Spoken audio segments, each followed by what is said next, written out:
məndən küsüb. Bir rəfiqim qalmayıb, həm xanələr məndən küsüb. Mən şərabdan küsmüşəm, meyxanələr məndən küsüb. Bir rəfiqim qalmayıb, həm xanələr məndən küsüb. Mən şərabdan küsmüşəm, meyxanələr məndən küsüb. Bir rəfiqim qalmayıb, həm xanələr məndən küsüb. Bir məzar üstündə şəm tək yandırıblar bəxtimi.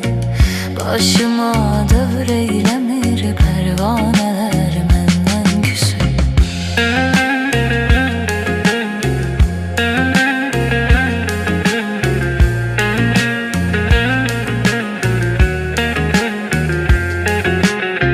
Balda tərkin qılmışam, bir kimsə yad etməz məni.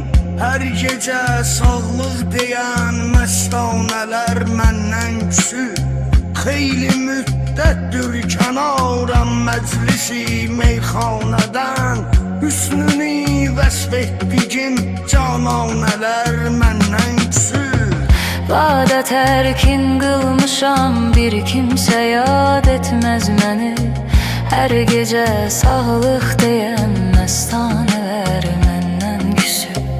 Xeyli müddətdir kənarəm məclisi meyxanədən. Hüsnünü vəsf etdiyim cananələr məndən küsüb. Küfr ilə imanın olmaz aləm isrə ülfəti. Öylə bilmə mahira mərdanələr məndən küsüb.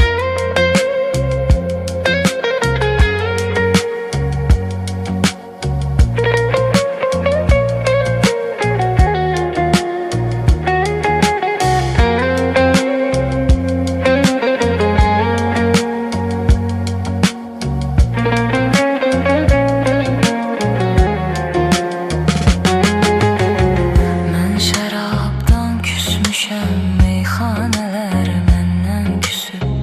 Bir rəfiqim qalmayıb, həm xanələr məndən küsüb. Mən şərabdan küsmüşəm, meyxanələr məndən küsüb. Bir rəfiqim qalmayıb.